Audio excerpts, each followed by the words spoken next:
Desa Karangwedul berada di lembah kecil kaki Gunung Lawu. Dikelilingi hutan bambu dan sawah yang jarang terjamah manusia luar. Penduduknya ramah, hidup dari bertani dan berdagang kecil-kecilan. Tapi siapa sangka, di balik kesederhanaannya, desa ini menyimpan sejarah kelam yang telah terkubur ratusan tahun.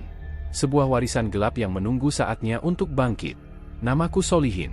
Usia 27 tahun. Banyak orang memanggilku Ustadz Muda, karena aku baru 2 tahun pulang dari pesantren di Jawa Timur dan mengajar ngaji anak-anak setiap sore. Tidak ada yang istimewa dari diriku. Tidak juga aku meminta apapun saat pulang ke desa ini, selain menjadi berguna bagi warga. Tapi semua berubah saat aku didatangi seorang ibu bernama Bu Minah pada malam Jumat Kliwon. Ia menangis sambil membawa anak laki-lakinya, Reza, usia 12 tahun, yang tubuhnya menggigil seperti orang kejang. Kulitnya kebiruan, mata melotot ke atas. Kata Bu Minah, anaknya sudah 2 minggu begitu, dokter tak mampu mendiagnosis. Kata orang-orang, ini ulah santet. Kiriman dari seseorang yang iri pada keberhasilan suaminya yang baru saja panen besar. Awalnya aku ragu. Aku bukan dukun. Aku bukan tabib. Aku hanya seorang ustadz muda yang biasa mengajar mengaji dan kadang-kadang membantu orang bersedekah. Tapi malam itu, aku tak bisa menolak. Mungkin karena kasihan. Mungkin karena dorongan dari dalam yang tak bisa kujelaskan. Aku menggelar sajadah di ruang tamu rumah Bu Minah, duduk bersila, dan mulai membaca ayat-ayat yang pernah diajarkan guru pesantrenku, Al-Fatihah, Ayat Kursi, Al-Ikhlas, Al-Fala, dan An-Nas. Aku tiupkan ke air putih yang kubawa, lalu kubasuh wajah dan dada Reza dengan air itu. Saat ayat-ayat dibaca, tubuh Reza makin berontak. Suaranya berubah, menyeramkan, seperti bukan suara anak kecil lagi. Ia tertawa, mencemooh, dan berkata dengan suara berat, "Kau bukan lawanku, bocah pesantren. Leluhurmu dulu musuh kami. Kenapa kau hidup lagi?" Aku diam. Nafasku tercekat. Itu bukan suara anak kecil. Suara itu berasal dari makhluk lain, entitas yang selama ini hanya kudengar dari cerita para guru.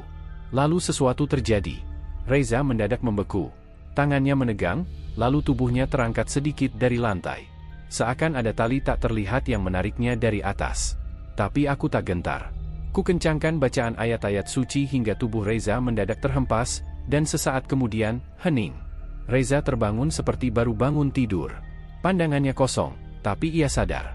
Bu Minah menangis sambil memeluk anaknya. "Terima kasih, Ustadz, astagfirullah." Akhirnya dia sadar. Aku hanya tersenyum. Tapi di dalam dada, ada rasa aneh. Bukan bangga, tapi takut. Aku tahu ini bukan akhir. Ini baru awal. Kabar tersebarnya sembuhnya Reza menyebar seperti api liar. Keesokan harinya, banyak warga datang ke rumahku. Ada yang minta ruqyah, ada yang minta air doa, ada yang cuma penasaran. Aku tak bisa menolak semua. Tapi aku juga tak bisa terima semuanya. Aku bukan siapa-siapa. Aku hanya ingin hidup tenang. Namun beberapa hari kemudian, mimpi-mimpi aneh mulai datang. Dalam tidurku, aku melihat seorang kakek tua dengan sorban kumal dan tongkat panjang. Wajahnya tak bisa kulihat jelas, tapi suaranya berat dan lembut. "Kau sudah membangunkan apa yang selama ini tertidur. Kau adalah cucu dari cucuku. Ilmu itu kini melekat padamu. Jangan lari dari warisanmu." Aku terbangun dengan peluh dingin. Di dadaku seperti ada beban berat. Dan saat aku keluar rumah pagi itu, kulihat seekor burung gagak bertengger di atas atap rumah. Gagak di desa kami bukan hal biasa. Itu pertanda. 3 hari kemudian, rumahku dilempar batu. Tengah malam, suara keras membangunkanku. Saat kulihat keluar jendela, tak ada siapa-siapa. Tapi batu itu tak biasa. Diikat dengan tali dan daun sirih layu. Tanda peringatan dari dunia gaib. Tak ada warga yang berani mengaku. Beberapa hari setelah itu, ada yang menyebarkan desas-desus bahwa aku, ustadz palsu, memakai jin, atau belajar dari jalur putih Majapahit. Aku heran. Dari mana mereka tahu soal Majapahit? Itu bukan informasi umum. Kecuali jika para pelaku santet mulai mencari tahu tentangku. Dan benar saja. Suatu malam, seorang lelaki tua datang ke rumah. Mengenakan sarung dan berpeci. Katanya ia hanya ingin silaturahmi. Namanya Pak Syukur, orang lama di desa tapi jarang bersosialisasi. Katanya, ia tahu siapa aku sebenarnya. "Kau mirip sekali dengan Mbah Surya, leluhurmu. Beliau dulu pendamping spiritual para prajurit Majapahit. Ilmunya beda. Bukan santet, tapi penolak segala bentuk kegelapan. Aku terdiam. Dan karena kau telah membangunkan kembali aliran itu, para dukun dari Jawa Tengah, Timur, sampai Barat sudah mencium jejakmu. Mereka tak suka. Bagi mereka, kau adalah ancaman. Karena ilmu seperti yang kau punya, bisa memutus kontrak santet mereka. Beberapa hari kemudian, terjadi hal yang membuat warga gempar. Pak Marto, ayah dari Reza, ditemukan tewas di ladangnya, matanya melotot, lidahnya menjulur panjang, dan tubuhnya menghitam. Tak ada luka, tak ada jejak perkelahian. Tapi warga tahu, ini bukan kematian wajar. Semua langsung menoleh padaku. Apa ini balasan dari dukun yang gagal? Apa Ustadz Solihin membawa bahaya ke desa kita? Aku dipanggil ke balai desa. Pak Lurah meminta penjelasan. Aku hanya bisa berkata jujur, saya tidak tahu pasti, Pak. Tapi saya merasa ini bukan akhir. Ada kekuatan besar yang sedang bangkit. Dan bukan saya yang memulainya. Malam itu, aku kembali bermimpi. Kakek itu datang lagi. Tapi kali ini ia membawa kitab tua, penuh aksara Jawa kuno.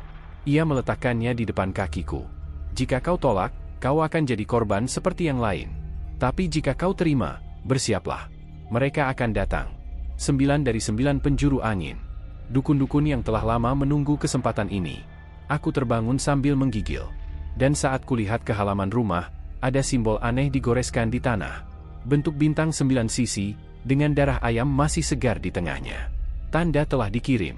Perang ini sudah dimulai. Pagi itu, desa Karangwedul mendadak diliputi hawa ganjil. Angin bertiup pelan, tapi membawa bau amis yang menusuk. Ayam-ayam kampung tak berani keluar kandang. Dan yang paling mengganggu, anjing milik Pak Surono melolong sejak subuh, menatap ke arah utara, ke bukit kecil yang dipenuhi pohon aren. Warga menyebut bukit itu Gunung Kembar, tempat tak seorang pun berani menggali tanah karena diakini angker. Sejak kematian Pak Marto, semua mata tertuju padaku. Ada yang memintaku pergi dari desa. Ada pula yang meminta perlindungan. Tapi aku tetap di sini, mencoba menenangkan warga, menguatkan niat bahwa ini adalah ujian yang harus aku hadapi. Tapi malam itu, ujian sesungguhnya datang. Sekitar pukul 11 malam, aku sedang melanjutkan membaca kitab warisan Majapahit yang muncul di mimpiku, dan kini benar-benar ada di dunia nyata. Kitab itu kutemukan terkubur di bawah lantai musala kecil belakang rumah, saat aku mengikuti petunjuk dalam mimpiku. Isinya bukan mantra, bukan ajian, tapi doa-doa kuno dan tata cara menjaga keseimbangan batin dan alam. Saat mataku hampir terpejam karena lelah, terdengar ketukan di pintu. Pelan, berulang, tapi ritmenya tidak wajar. Seperti ketukan ritual. Aku bangkit, membuka pintu perlahan, dan mendapati seorang perempuan muda berdiri di depan rumah. Tubuhnya kurus, kulit pucat, dan matanya kosong. Tak berkedip. Ia mengenakan daster merah pudar, kaki telanjang penuh tanah. Ada yang bisa saya bantu, Mbak? Tanyaku hati-hati. Ia tidak menjawab. Hanya dia mematung. Lalu tiba-tiba, ia roboh. Pingsan. Aku panik, memanggil tetangga dekat, Bu Sarti dan Pak Tamin, untuk membantu. Kami membaringkannya di ruang tamu. Tapi saat kulantunkan ayat kursi, tubuh perempuan itu gemetar, dan, dari mulutnya keluar suara berat. Jangan kau ganggu urusan kami. Dia bukan milikmu. Dia tumbal. Harus mati malam ini. Suara itu bukan suara manusia. Perempuan itu bangkit dengan tubuh melengkung, punggungnya menegang seperti patah, dan matanya berputar putih semua. Tiba-tiba jari-jarinya mencakar dinding, mencoret-coret sesuatu, membentuk angka 9. Aku refleks membaca ayat perlindungan. Tubuhnya berteriak, menjerit seperti dibakar dari dalam. Lalu jatuh, tak sadarkan diri.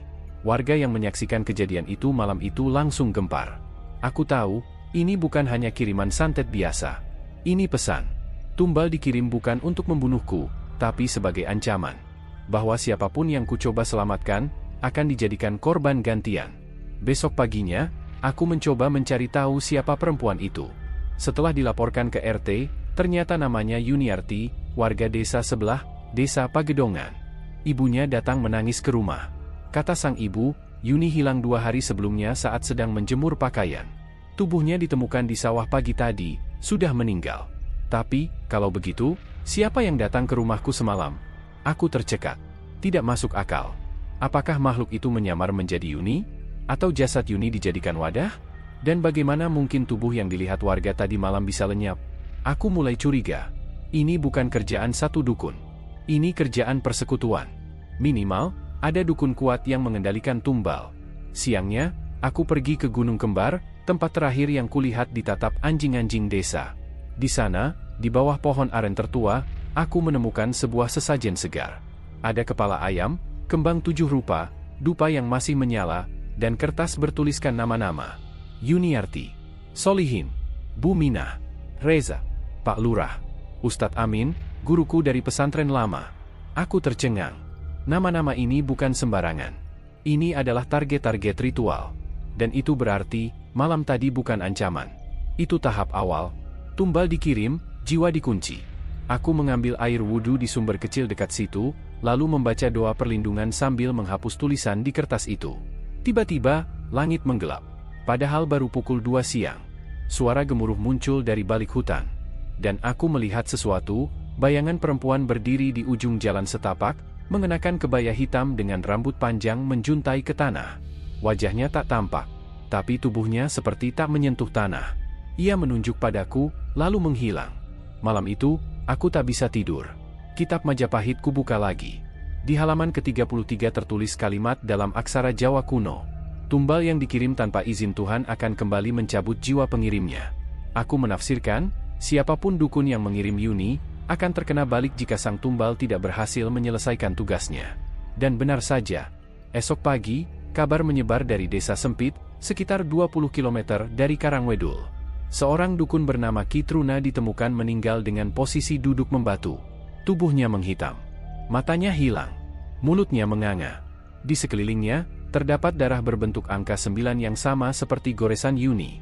Warga desa itu percaya, Ki Truna adalah dukun kuat yang tak pernah kalah dalam pertarungan ilmu. Ia terkenal dengan pengiriman tumbal hidup untuk melemahkan targetnya.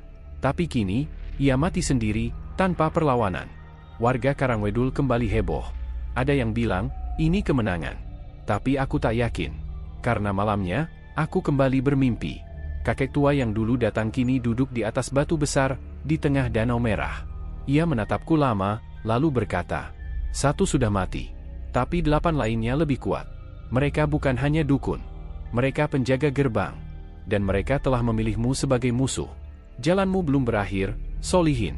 Justru baru dimulai. Aku terbangun dengan nafas tercekat. Di kamarku, angin berembus pelan. Tapi di atas meja, kitab Majapahit terbuka sendiri, tepat di halaman ke-9. Sejak kematian misterius Ki Truna, udara di desa Karangwedul semakin berat. Warga sudah tak lagi menyalahkan atau mencurigaiku, tapi ketakutan mereka justru semakin menjadi-jadi. Banyak yang mengunci rumah lebih awal, menggantung rajah di pintu, dan membakar menyan setiap malam. Bahkan Pak Lurah mulai memasang pengeras suara masjid untuk memutar ayat suci setiap sore, bukan karena program keagamaan, tapi karena rasa takut yang mulai merambat seperti kabut. Dan malam itu, rasa takut itu mendapat bentuknya. Tepat setelah azan Isya, masjid desa, tempat aku biasa mengajar ngaji, mengalami kejadian ganjil.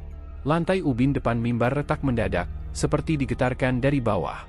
Tak ada gempa, tak ada angin. Tapi retakan itu membentuk pola aneh, melingkar, dan dari tengahnya muncul simbol kuno berbentuk matahari dengan 8 pancaran. Aku langsung mengenalinya. Itu simbol Majapahit. Beberapa warga panik. Ada yang bilang itu peringatan, ada yang bilang masjid sedang dikutuk.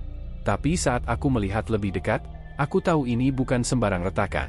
Ini adalah pintu. Keesokan malamnya, aku menunggu semua warga pulang.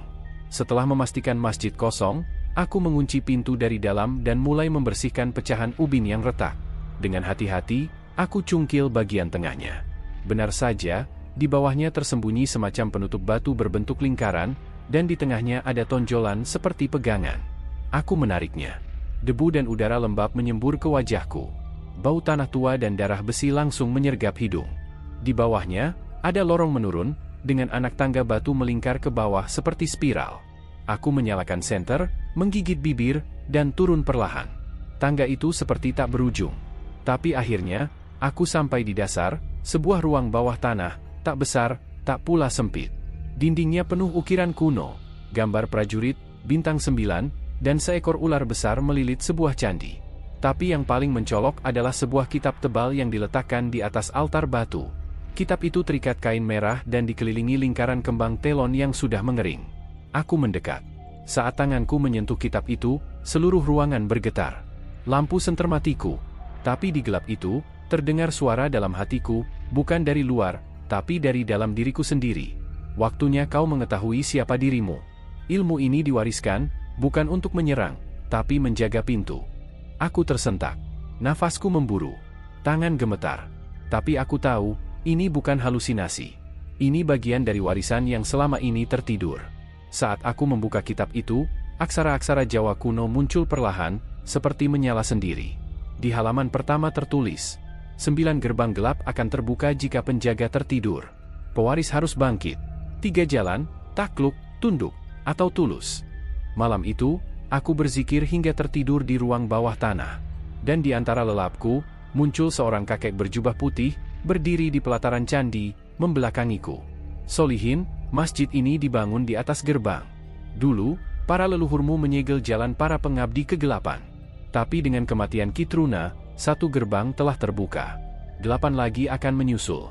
Kau tak bisa menutupnya dengan kekuatan. Kau hanya bisa memenangkannya dengan jiwa. Aku ingin bertanya siapa dia. Tapi sebelum sempat bicara, aku terbangun. Saat aku keluar dari ruang bawah tanah, fajar sudah menyingsing. Tapi anehnya, langit berwarna merah gelap, seperti senja berdarah. Burung-burung tak berkicau. Sunyi. Bahkan azan subuh tertahan di tenggorokan muazin. Aku langsung pulang ke rumah. Tapi di depan rumahku, seseorang sudah menunggu. Seorang lelaki tinggi kurus, mengenakan sorban hitam. Kulitnya pucat, matanya tajam. Ustadz Solihin, saya datang bukan untuk berdebat. Saya datang untuk memperingatkan. Namanya Kiraga, dari lereng Gunung Slamet. Katanya ia dulu murid spiritual Mbah Surya, leluhurku. Tapi ia keluar dari jalur putih dan memilih jalur tengah, antara gelap dan terang. Dulu kami jaga 9 gerbang bersama. Tapi setelah Majapahit runtuh, para penjaga terpencar. Kau pewaris terakhir. Dan kau telah membangunkan semuanya. Ia memberiku selembar rajah kuno dan berkata, 7 hari dari sekarang, kau akan menghadapi yang lebih besar dari Kitruna. Bukan dukun, tapi pemanggil, penghubung antara gerbang dunia dan para entitas kegelapan. Sebelum pergi, Kiraga berpesan, kalau kau masih ingin hidup sebagai manusia biasa, tinggalkan desa ini malam ini juga. Tapi kalau kau pilih bertahan, bersiaplah kehilangan segalanya. 7 hari berlalu cepat. Hari keempat, Bu Sarti ditemukan pingsan di sumur dengan mata melotot dan rambut memutih mendadak. Hari kelima, Pak Tamin mengalami kelumpuhan mendadak setelah mendengar suara gamelan di tengah malam. Hari keenam, Pak Lurah menghilang tanpa jejak setelah menerima surat tanpa nama, yang hanya berisi angka 39. Dan malam ketujuh, suara gamelan terdengar jelas dari langit. Ya, dari langit. Desa Karangwedul seakan diselimuti kabut merah.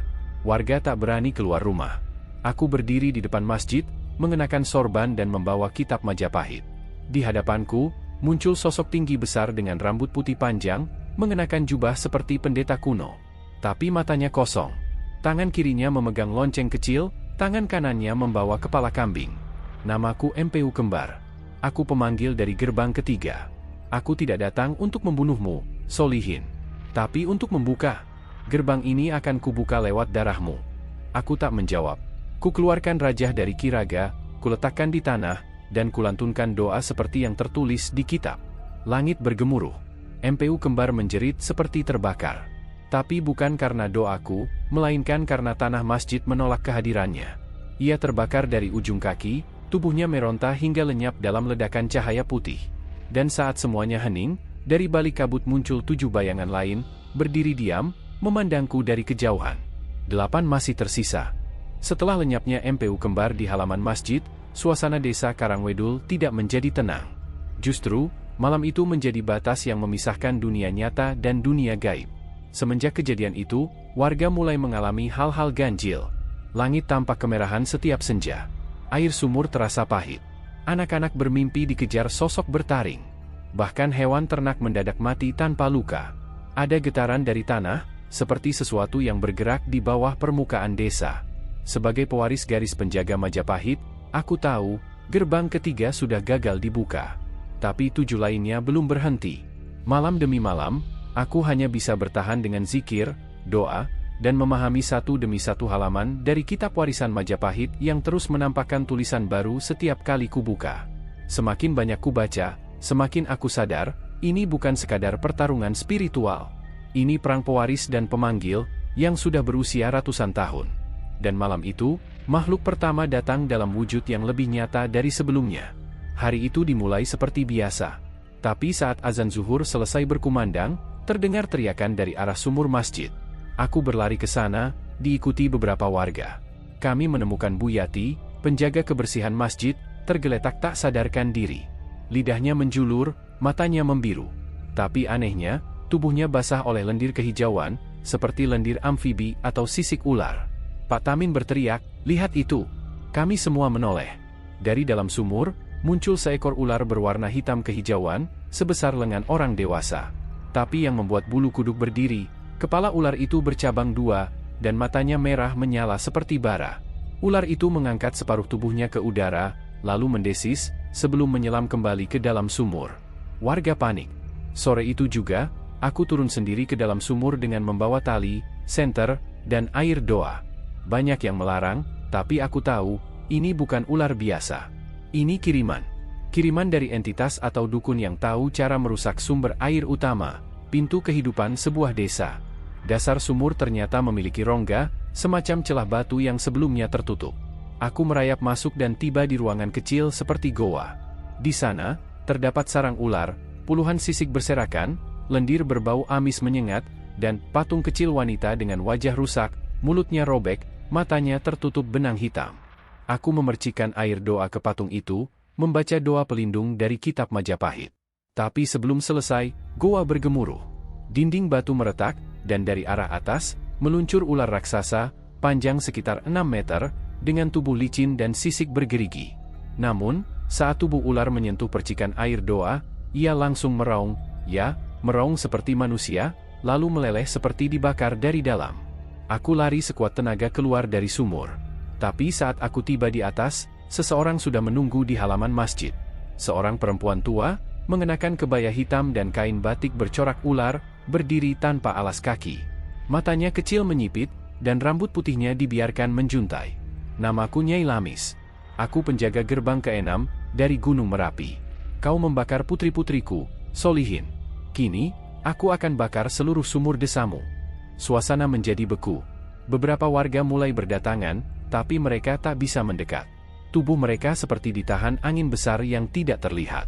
Aku tahu, ini bukan manusia biasa. Ini dukun gaib, yang bersatu dengan entitas ular sejak zaman leluhur. Wajahnya retak seperti tanah kering, tapi suaranya menggema dalam pikiranku. Aku membuka kitab, dan pada halaman yang menyala sendiri malam itu tertulis, "Jika ular muncul dari air, lawanlah dengan cahaya. Bukan cahaya matahari, tapi cahaya hati." Aku tak sepenuhnya paham maksudnya. Tapi kutarik sajadah dari dalam masjid, duduk di depan Nyai Lamis, dan mulai membaca ayat kursi, bukan dengan suara keras, tapi dalam hati, sambil menahan napas dan menatap wajahnya. Nyai Lamis tersenyum menyeringai. Doamu itu lemah. Leluhurmu dulu tak memakai doa, tapi kekuatan gaib Majapahit. Aku tak gentar. Dalam hati, aku membaca ayat suci itu berulang-ulang, hingga udara di sekelilingku seperti menghangat. Tanah yang tadinya lembab mendadak mengering. Dan dari sajadahku, keluarlah cahaya kecil, perlahan membesar seperti bola api putih yang melayang menuju Nyai Lamis. Wajahnya mendadak panik. Tidak, ini bukan doa manusia biasa. Ini cahaya dari warisan? Sebelum dia menyelesaikan kata-katanya, tubuhnya meledak menjadi kabut hitam. Tapi dari sisa kabut itu, muncul suara gemeretak. 5 dari kami akan datang. Dan mereka, tak akan sebaik aku. Esok paginya, sumur desa menjadi jernih kembali. Tapi warga menemukan sesuatu aneh di dasar sumur, sepotong kain batik yang persis seperti yang dikenakan Nyai Lamis. Di kain itu tertulis angka dan simbol, 69, dengan lingkaran merah mengelilinginya. Aku tahu, ini pertanda. Gerbang ke-6 gagal dibuka. Tapi yang lain tak akan tinggal diam. Mereka akan datang satu persatu, mencoba membongkar seluruh warisan leluhur yang selama ini tersembunyi. Dan malamnya, mimpi itu datang lagi. Kakek bersorban kumal duduk di pelataran candi. Kali ini ia menatapku dengan sorot berbeda, bukan lagi penuh kewaspadaan, tapi harapan. 2 sudah lenyap. Tapi mulai kini, yang datang bukan hanya dukun, tapi roh penjaga yang dulu dikutuk Majapahit. Mereka bukan makhluk dari dunia ini. Mereka haus darah, dan tak mengenal ampun. Aku terbangun dengan peluh membasahi tubuh. Di luar jendela, Seekor burung hantu hinggap di pohon mangga depan rumah, menatap lurus ke mataku, lalu menjerit panjang seperti manusia menangis. Aku tahu, malam selanjutnya tidak akan mudah. Langit Karangwedul kembali gelap meski jam baru menunjukkan pukul 2 siang. Mendung turun dengan cara yang ganjil, tanpa angin, tanpa hujan. Tapi semua orang tahu, ini bukan cuaca biasa. Ini adalah pertanda datangnya dukun kelima. Namanya Mbah Ganda, pria tua renta dari wilayah Alas Gumitir, tapal batas angker di selatan Jawa Timur. Ia dikenal sebagai pengikat awan, seorang dukun pengendali cuaca dan pembengkok ruang. Konon, ia mampu menyembunyikan satu kampung dari pandangan manusia biasa. Ia tak datang dengan suara langkah atau bau dupa, tapi dengan perubahan tekanan udara yang menusuk dada. Malam sebelum badai, Ustadz Solihin sedang membaca Al-Quran ketika suara kentongan terdengar dari arah balai desa. Bukan suara tanda maling atau kebakaran, tapi pola bunyi, ting ting tung tung ting, kode lama yang menandakan bahaya gaib tingkat tinggi. Pak Hadi, kepala dusun, datang tergopoh. Wajahnya pucat. Ustadz, anak-anak di SD negeri itu, mereka tiba-tiba kerasukan bersamaan. Dan semua teriak satu nama. Ganda? Ganda datang. Solihin meletakkan mushaf dengan tenang, menatap langit yang seperti direndam tinta hitam. Sudah waktunya, gumamnya. Sekolah dalam cengkeraman. Pagi itu, SD Karangwedul menjadi mimpi buruk. 12 murid berteriak, menyebut nama yang sama. Mata mereka kosong, mulut berbusa. Satu anak bahkan melayang sebentar sebelum jatuh dan patah lengan. Solihin datang tanpa banyak bicara. Ia menyuruh semua guru dan warga keluar dari bangunan. Lalu, ia duduk bersila di tengah kelas. Doa-doa mengalir pelan, seperti arus sungai di balik kabut. Beberapa menit kemudian, angin dingin menyapu halaman sekolah. Dari balik pepohonan, muncul sosok dengan jubah compang-camping, rambut gimbal menyentuh tanah, dan mata yang menyala merah seperti bara. Kau yang disebut pewaris itu, suara Mbah Ganda menggelegar tanpa membuka mulut. Dan kau, yang membiarkan anak-anak jadi umpan kekuatan, balas Solihin tenang. Pertempuran ruang. Mbah Ganda mengayunkan tongkat kayu cendana ke tanah. Seketika itu, ruang sekitar mereka berubah. Kelas berganti menjadi hutan rimba lebat. Solihin masih duduk bersila, kini dikelilingi akar-akar raksasa dan suara-suara binatang aneh. Mbah Ganda menciptakan ruang tipuan, dimensi alternatif dari alam gaib. Di sana, hukum dunia tidak berlaku. Ustadz Solihin berzikir lirih, dan setiap lafaz menyalakan cahaya di sekeliling tubuhnya. Akar-akar melilit tubuhnya, namun membakar diri mereka sendiri ketika menyentuh cahaya dari zikir tersebut. Aku tahu siapa kau sebenarnya, Ganda, ucap Solihin. Kau pernah jadi santri sebelum tersesat. Mbah Ganda terdiam. Matanya meredup. Ia terhuyung, lalu berteriak marah. Tapi kali ini bukan dengan kekuatan, melainkan rasa terluka. Pengakuan. Perlahan, dunia ilusi runtuh. Sekolah kembali ke bentuk semula. Anak-anak mulai siuman. Dan Mbah Ganda terduduk, napasnya berat. Kau tahu? Tanyanya lirih. Aku tahu kau pernah duduk di barisan pengajian almarhum Kiai Martlani, jawab Solihin. Tapi kau kecewa? Karena ingin kuasa, bukan ilmu. Air mata tua itu jatuh. Ia menggenggam dada, seolah menahan ribuan tahun rasa bersalah. Solihin mendekat, menyentuh bahunya. Kau masih bisa pulang. Tumbangnya yang tersesat. Malam itu, Karangwedul tenang. Tidak ada suara kerasukan, tidak ada angin aneh. Hanya suara gemerisik pohon dan nyanyian jangkrik. Pak Hadi bertanya, sudah selesai? Solihin hanya tersenyum, menatap bintang-bintang yang mulai muncul. Satu lagi tidak ingin bertarung. Berarti tinggal 4? Tanya Pak Hadi. Solihin mengangguk. Namun di tempat lain, di sebuah gua di wilayah Pegunungan Kendeng, seorang dukun muda membelah kulit tangannya dan melukis tanah dengan darah. Ustadz itu harus lenyap. Kita tak akan berhenti, katanya sambil menyalakan dupa hitam. Di balik keheningan desa Karangwedul, pertempuran gaib masih bergulir. Satu demi satu para dukun dikirim, tapi Ustadz Solihin tak pernah membalas dengan amarah. Ia membalas dengan doa, dengan kesabaran, dan dengan cahaya yang tak bisa dipadamkan kegelapan. Namun sisa dari para dukun belum tentu datang dengan cara yang sama. Yang akan datang berikutnya, dikenal sebagai penyerap nyawa. Malam itu di desa Karangwedul, angin bertiup ganjil. Bukan hanya karena hawa dingin menusuk seperti jarum, tapi karena ada sesuatu yang datang, tanpa suara, tanpa wujud, hanya jejak energi yang membuat bulu kuduk seluruh warga berdiri. Kambing-kambing mengembik tak tenang, ayam berkokok meski belum waktunya, dan langit tampak seperti bernapas cepat, seolah tahu akan datangnya malam yang tidak biasa. Solihin berdiri di depan surau kecilnya yang kini menjadi titik terang di tengah gelapnya desa. Setelah mengalahkan dukun kelima, Ki Patiweng dari Banyumas, kabar kekuatan Solihin menyebar lebih cepat dari angin. Namun kemenangan itu tidak membawa rasa bangga. Justru membuat dada Solihin semakin berat. Bukan hanya karena makin banyak yang mengincarnya, tapi karena ia sadar bahwa akar dari semua ini bukan pada para dukun itu, melainkan sesuatu yang jauh lebih tua, lebih kelam. Sementara itu, di sebuah tempat keramat yang dikenal sebagai Watu Geni, batu besar membara yang dipercaya sebagai titik portal gaib warisan era Majapahit, berkumpul dua sosok asing. Mereka tak menampakkan wajah, hanya berdiri di balik bayangan bebatuan. Salah satunya mengenakan surban hitam, dengan jubah terbuat dari kain kafan yang sudah menguning. Yang satunya, tubuhnya begitu kurus hingga tulangnya mencuat, namun dari matanya keluar cahaya merah samar. Mereka adalah Eyang Sarwo dan Nyi Setret, dukun ke-6 dan ke-7 yang datang dari Tanah Wetan. Solihin bukan sekadar anak muda, gumam Eyang Sarwo, suaranya berat dan dipenuhi gema. Ia adalah warisan Majapahit yang gagal kami binasakan dulu. Nyi Setret tersenyum, tapi senyumnya membuat rerumputan di sekitar Watu Geni langsung layu. Maka kita tak akan kirimkan kutukan, tapi kita datangi dia sendiri. Waktunya menyentuh darah leluhurnya. Keesokan harinya, Solihin didatangi oleh Pak Lurah dan beberapa warga yang ketakutan. Seorang petani tua ditemukan linglung di sawah, seluruh tubuhnya basah kuyup padahal tak hujan, dan terus menggumamkan kata-kata kuno berbahasa Jawa kuno. Tubuhnya seperti melayang, dan tanah di sekitarnya merekah, seolah disentuh panas dalam tanah. Ini bukan santet biasa, Ustadz, kata Pak Lurah dengan wajah panik. Tanah pun menolak tubuhnya. Solihin mengangguk. Sudah mulai. Ia tahu, ini pertanda dukun ke-6 dan ke-7 sedang mendekat. Tapi kali ini bukan untuk mengirim serangan dari jauh. Mereka ingin menjemputnya langsung.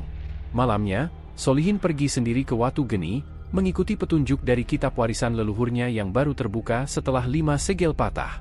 Dalam kitab itu tertulis, di Watu Geni, tak ada tipu daya. Yang datang ke sana harus siap kehilangan jasadnya. Saat ia sampai, malam terasa seperti tak berujung.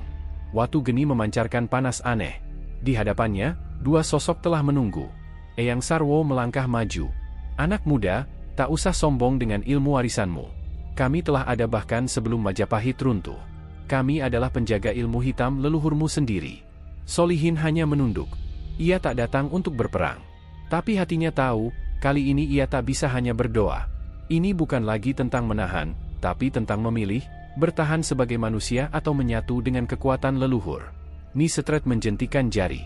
Dalam sekejap, tanah bergetar. Akar-akar keluar dari bumi, melilit kaki Solihin. Tapi Solihin tak bergerak. Ia membaca satu ayat dalam hati, dan akar-akar itu terbakar dengan api biru yang tak berasal dari dunia ini. Aku bukan ingin membunuh kalian, ucap Solihin tenang. Tapi aku diutus untuk mengakhiri rantai warisan dendam ini. Eyang Sarwo tertawa. Berani sekali kau menolak darahmu sendiri. Mereka menyerang. Tapi Solihin tidak mengangkat tangan.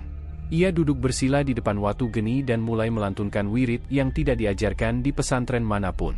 Ini adalah bahasa kuno, doa yang tidak mengutuk, tapi menyembuhkan. Dalam getaran wirid itu, langit seolah membuka, dan api Watu Geni meredup. Eyang Sarwo berteriak kesakitan. Tubuhnya mulai terurai menjadi debu. Nyi Setret mencoba melarikan diri, tapi bayangan dirinya terpisah dari tubuhnya, dan menghilang di telan batu. Dalam keheningan, Solihin pingsan. Tapi sebelum ia kehilangan kesadaran, ia mendengar suara lembut dari dalam Watu Geni. Kau telah membebaskan dua roh yang terikat sumpah darah. Tinggal dua lagi, dan keseimbangan akan kembali. Keesokan harinya, tubuh Solihin ditemukan warga di kaki bukit dalam kondisi utuh tapi lemah. Pak Lurah menangis melihat pemuda yang telah menyelamatkan desanya itu. Namun, malam belum selesai. Di kejauhan, dua bayangan lain sudah bersiap. Yang satu berasal dari kaki Gunung Lawu, dan yang satu lagi, tak lain adalah sang pemimpin para dukun, yang memiliki nama yang telah dilupakan sejarah karena terlalu terkutuk untuk disebut. Desa Karangwedul belum aman. Langit desa Karangwedul mendung sejak pagi. Tak seperti biasanya, awan menggantung pekat seolah menggambarkan keresahan yang menyelimuti banyak jiwa. Aroma dupa dari arah timur desa terasa lebih menyengat hari itu, dan suara gamelan gaib terdengar samar di telinga beberapa warga. Ustadz Solihin, dengan mata yang makin dalam menatap dunia gaib, Sudah 3 malam tak tidur. Ia mendengar kabar dari Pak Darto, mantan penggali makam yang kini banyak bergaul dengan laku-laku tirakat, bahwa Gunung Gamping, sebuah bukit kecil keramat di luar desa, dipakai sebagai tempat ritual pemanggilan kekuatan puncak oleh para dukun yang tersisa. Tinggal 3 dukun yang belum mundur. Mereka adalah yang terkuat, yang disebut sebagai Trio Wasesa Hitam. Mereka bukan hanya dukun, tapi pemegang perjanjian tua yang ditandatangani dengan darah dan pengorbanan anak sulung. Mereka tak hanya berniat menghancurkan Solihin, tapi membalikan keseimbangan desa menjadi ladang penderitaan. Jika perjanjian itu dipecahkan, tidak hanya saya yang akan hancur, tapi seluruh Karangwedul, bisik Solihin saat berzikir sendiri di musala kecil belakang rumahnya. Di puncak Gunung Gamping, ketiga dukun, Ki Branjung, Mbah Srihandi, dan Nyai Kalam, telah membuka segel pancer yang selama ini terkubur di tanah. Dalam kabut tebal dan di antara kerangka-kerangka binatang kurban, mereka berdiri melingkar. Di tengah lingkaran itu, ada sebuah bokor emas, berisi darah kambing hitam dan tanah kuburan bayi. Ritual dimulai. Mereka membaca mantra warisan Pajajaran yang digabungkan dengan kekuatan hitam dari Goa Belik. Sesekali, lidah api muncul dari tanah. Burung-burung malam menubruk pohon. Dan dari langit, suara petir terdengar menggelegar, padahal tak ada hujan. Solihin tak tinggal diam. Dengan sorban putih di bahu dan mata tertutup, ia berjalan menyusuri jalan setapak menuju puncak Gunung Gamping. Di belakangnya, Pak Darto dan Pak Leman ikut menuntun jalan, tapi mereka berhenti saat kabut mulai menggigit kulit seperti jarum. "Cukup sampai di sini. Biarkan saya sendiri," ucap Solihin dengan lirih. Di hadapan api ritual dan aroma kematian, Solihin muncul di antara kabut. Ki Branjung tertawa keras, "Pewaris Majapahit sudah datang. Kau kira zikir bisa melawan kami yang punya perjanjian dengan penguasa tanah ini?" Solihin tak menjawab. Ia hanya duduk bersila, membuka surban putihnya, dan meletakkannya di atas tanah. Lalu, dengan satu helaan napas, ia mulai membaca doa. Tapi bukan doa penghancur. Bukan ayat pemutus sihir. Ia justru membacakan doa pengampunan untuk ketiga dukun itu. Mereka terdiam. Langit semakin pekat. Tapi kemudian angin berhenti. Api ritual yang tadinya menyala biru tiba-tiba padam seperti disiram air. Kabut mereda. Dan tanah yang tadinya retak karena kekuatan mantra, menutup sendiri perlahan. Ki Branjung memuntahkan darah hitam dari mulutnya. Nyai Kalem menangis sambil memegang dada. Mbah Srihandi roboh, memegangi jari-jari tangannya yang terbakar sendiri. Mereka mencoba melanjutkan mantra, tapi suara mereka tercekat, hilang dalam kekosongan udara. "Apa yang kau lakukan?" tanya Mbah Srihandi dengan napas tersengal. "Aku tak melawan kalian. Tapi aku mendoakan kalian, agar tidak mati dengan dendam," jawab Solihin. Dan pada saat itulah, mereka sadar, doa tulus Solihin mematahkan seluruh perjanjian gelap yang mereka buat dengan leluhur-leluhur hitam. Kekuatan yang selama ini mereka banggakan, ternyata tak sebanding dengan niat suci dari seorang ustadz muda yang memilih jalan maaf. Menjelang subuh, kabut menghilang. Gunung Gamping kembali sunyi. Ketiga dukun itu tak meninggal, tapi tubuh mereka lumpuh, tak bisa lagi menggerakkan tangan mereka, simbol bahwa mereka tak bisa lagi melempar mantra apapun. Solihin turun dari gunung dengan kaki lemas, tapi wajahnya tenang. Ia tahu perjuangan belum selesai. Masih ada satu lagi, penggerak utama dendam ini, yang belum pernah muncul di permukaan. Bukan dukun, bukan manusia, tapi sesuatu yang selama ini bersembunyi di balik bayang-bayang para dukun, yang ingin menjadikan Solihin sebagai tumbal kekuatan puncak. Malam itu, langit di atas desa Karangwedul tampak seperti tertusuk ribuan tombak gelap. Petir menyambar tanpa suara, dan bulan terlihat merah pudar, seolah malu menyaksikan akhir dari sebuah pertarungan batin yang telah berlangsung berabad-abad. Di halaman rumah Ustadz Solihin, tanah basah oleh hujan yang turun sejak sore. Aroma dupa dan tanah bercampur pekat, menyelimuti tubuh Solihin yang tengah duduk bersila di bawah pohon trembesi tua, pohon warisan yang konon ditanam oleh leluhurnya, Ki Tunggul Wulung, sang empu Majapahit yang telah menghilang dalam kabut sejarah. Tak jauh darinya, Ki Waryo, dukun terakhir dari 9 tokoh sakti, berdiri diam. Usianya yang nyaris 1 abad membuat tubuhnya ringkih, namun matanya tetap tajam. Ia menyaksikan 8 saudaranya tumbang, bukan karena kekalahan dalam ilmu, tapi karena jiwa mereka terhempas oleh sebuah kekuatan yang tak mereka pahami, ampunan. "Aku bukan musuhmu, Ki Waryo," kata Solihin pelan, matanya tak memandang langsung. "Dan aku pun tak menginginkan kemenangan. Aku hanya ingin rantai ini putus." Ki Waryo tidak menjawab. Suara tongkat kayunya menjejak tanah yang lembek, bergema pelan seperti bunyi keranda tua. Ia melangkah mendekat. Aku sudah menempuh jalan ilmu hitam sejak zaman Jepang, gumam Ki Waryo. Ilmu yang diwariskan oleh guruku, yang mengikatku dalam sumpah darah. Aku membakar orang dengan mata, membunuh lewat bayangan. Tapi malam ini, aku bahkan tak bisa menyentuhmu, Solihin. Solihin masih diam. Apa yang sebenarnya kau warisi dari Majapahit? Tanya Ki Waryo akhirnya. Solihin membuka mata. Cahaya samar tampak dari sorot matanya, seperti api kecil yang menari lembut di tengah kegelapan. Aku tidak mewarisi jurus. Tidak mewarisi kekuatan. Aku hanya mewarisi satu hal dari leluhurku, kesadaran bahwa ilmu sebesar apapun tanpa welas asih, akan menjadi bencana. Ki Waryo menunduk. Dulu aku kira Majapahit runtuh karena perang, karena pengkhianatan. Tapi sekarang aku tahu, Majapahit runtuh karena kehilangan welas asih di hati para pemilik ilmunya, lanjut Solihin. Angin bertiup. Dedaunan trembesi berjatuhan seperti tangisan lembut dari langit. Ki Waryo mendekat, lututnya gemetar. Ia berlutut di hadapan Solihin. Ajari aku, bukan tentang kekuatan, tapi tentang cara memadamkan dendam ini. Solihin mengangkat kedua tangannya, bukan untuk menyerang, tapi untuk menyentuh kepala Ki Waryo. Saat jemarinya menyentuh ubun-ubun lelaki tua itu, Ki Waryo menggigil. Bukan karena rasa dingin, tapi karena sesuatu yang belum pernah ia rasakan sejak muda, damai. Malam itu menjadi saksi penyerahan terakhir. Ki Waryo, dukun tua yang menguasai 21 jenis santet kuno, menutup matanya dan mengembuskan napas panjang. Ia tak mati, tapi jiwa lamanya meninggal. Yang bangkit adalah seorang lelaki biasa, yang memilih melepas seluruh ilmunya, lalu kembali menjadi manusia seutuhnya. Suara dari masa lalu. Beberapa hari kemudian, desa Karangwedul kembali sunyi.